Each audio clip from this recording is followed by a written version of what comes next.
Hello' good morning Kankana দাসৰ অন্য এটি ভিডিঅ'লৈ আপোনালোক সকলোকে স্বাগতম জনাইছোঁ আৰু আজি হৈছে 25 জুলাই সোমবাৰ এতিয়া বাজিছে 7:30 বজা আৰু আমি ঘৰৰ পৰিয়ালৰ লগত গৈ আছোঁ আজি পামহিত থকা ভীমশংকৰ মন্দিৰলৈ আৰু মন্দিৰটো দেখিবলৈ কেনেকুৱা ক'ত আছে আৰু কেনেকৈ যাম আপোনালোক সকলোখিনি দেখাই আছোঁ তো বলক ভিডিঅ'টো আৰম্ভ কৰোঁ।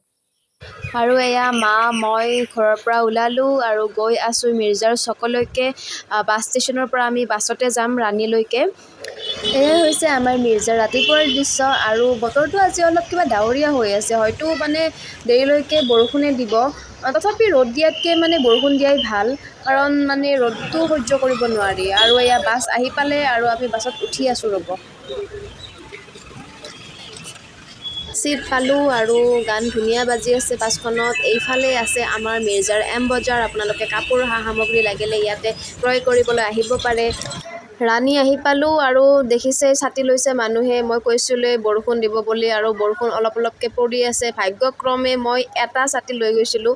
আমি 4জন মানুহ আছোঁ, এটা ছাতিৰে ভাইটিকে দিব লাগিব কাৰণ তাৰ হাতখন প্লাষ্টাৰ কৰা আছে আৰু যাব লাগিব আমি সেইটোফালে পাৰ হৈ। তাত কি গাড়ী পাওঁ চাওঁ। সিটোফালে থকা বান্ধৱী এজনীক সুধিছিলোঁ, সেইটোফালে ডাইৰেক্ট যোৱা এনেকুৱা লাইনৰ গাড়ী নাপায় আৰু তথাপি চাওঁ কি পাওঁ, কি গাড়ীত যাব পাৰোঁ আমি। হাইৱেৰ পৰা নামি এনেকৈ সন্মুখৰ ফালে পাৰ হৈ যাব লাগিব সোঁফালে। ইয়াতে টেম্পু ষ্টেণ্ড আছে আৰু টেম্পু দেউতাই সুধিব গৈ আছে যায় নে নাযায় সেইটোফালে।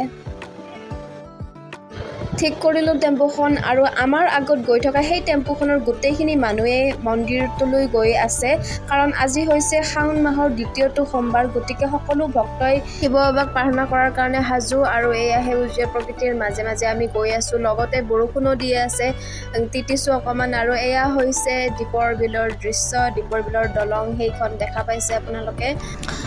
আৰু এই দীপৰ বিলখনেই হৈছে আমাৰ অসমৰ সৰ্ববৃহৎ বিল। এইখনক ৰামচাৰ ক্ষেত্ৰ হিচাপেও জনা যায় আৰু এইখন প্ৰথম পক্ষী অভয়াৰণ্য হয় আৰু সকলোৱে এইখিনি কথা জানেই বাৰু। তথাপি এইখিনি কথাক লৈ আমাৰ ওচৰতে আছে আৰু সেইকাৰণে আমি সঁচাকৈ গৌৰৱান্বিত। ইয়াতে বিভিন্ন ধৰণৰ পক্ষী পোৱাৰ উপৰিও বিভিন্ন ধৰণৰ মাছো পোৱা যায় আৰু মাছমৰীয়াসকলে তেওঁলোকে জালেৰে নাৱত গৈ মাছ পায় আৰু ইয়াতে বিক্ৰী কৰিবলৈ আনে আৰু ইয়াৰ মাছৰ সোৱাদেই সুকীয়া। চাওক তেওঁলোকে মাছ বিক্ৰী কৰি আছে আৰু এনেকৈ আমি গৈ পাই গ'লোঁ আমাৰ গন্তব্যস্থান ভীমাশংকৰ মন্দিৰটো। আৰু বহুতখিনিয়ে বৰষুণ দি আছে।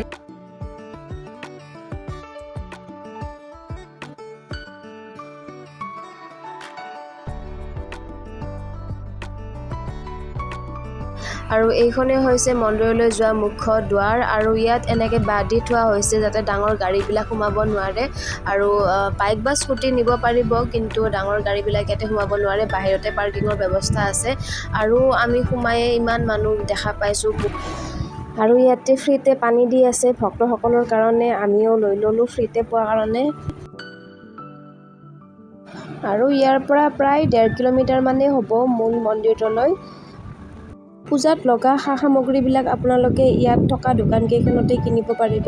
ইয়াৰ আগত আৰু আপুনি মন্দিৰৰ ওচৰত একো এনেকুৱা ধৰণৰ দোকান নাপায়।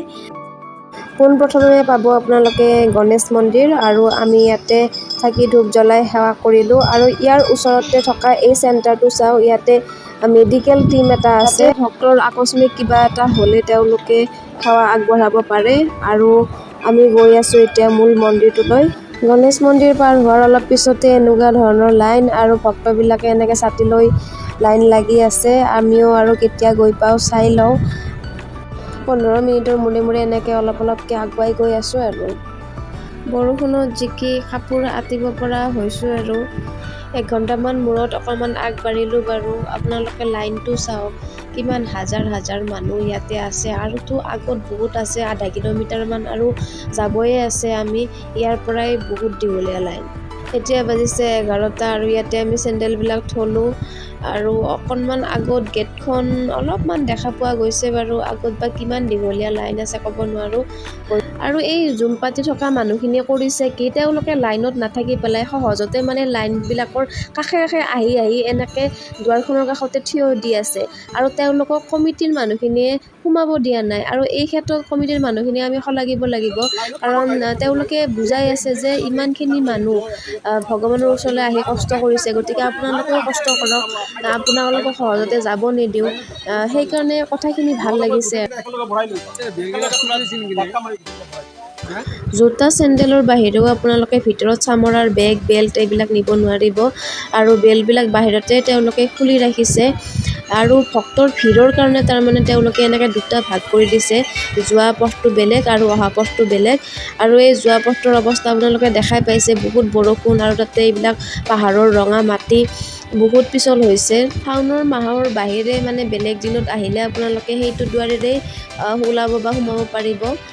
আৰু গেটটো পোৱাৰ লগে লগে ভাবিছিলোঁ আৰু পাম, কিন্তু এই ওপৰৰ পৰা দেখি গম পাওঁ যে সাপৰ যেনেকুৱা মেৰপাক থাকে, ইয়াতেও তেনেকৈ মানুহবিলাকৰ ইয়াতেও তলত কমেও 6টা-7টামান মেৰপাক আছে, আৰু তাৰ পিছতহে আমি ভগৱানক দৰ্শন কৰিবলৈ পাম। আজি ভাবিছিলোঁ 12টাৰ আগত দৰ্শন কৰিম, কিন্তু নহ'ব আৰু। ইয়াত নিজৰা এটাও সংযোজিত হৈ আছে, আৰু এনেকৈ পানীত থিয় হৈ আমি লাইন ধৰিব লাগিব। আৰু এনেকুৱা ধৰণৰ ভিৰ মই দেখা পাইছিলোঁ কামাখ্যা মন্দিৰতে, আৰু ছেকেণ্ড টাইমৰ কাৰণে মই ইয়াতে এনেকুৱা ধৰণৰ ইমান ভিৰ দেখা পালোঁ। আৰু এইখিনি তলৰ লাইনবিলাক আৰু এনেকৈ ৰছী টানি দি থোৱা আছে, আৰু সেয়া ওপৰত আমি তেতিয়া তাত আছিলোঁ, আৰু এতিয়াও বহুত দীঘলীয়া লাইন। আৰু ভগৱানে হয়তো এনেকুৱা নিৰল নিস্তব্ধ প্ৰাকৃতিক পৰিৱেশৰ মাজতে থাকি ভাল পায়।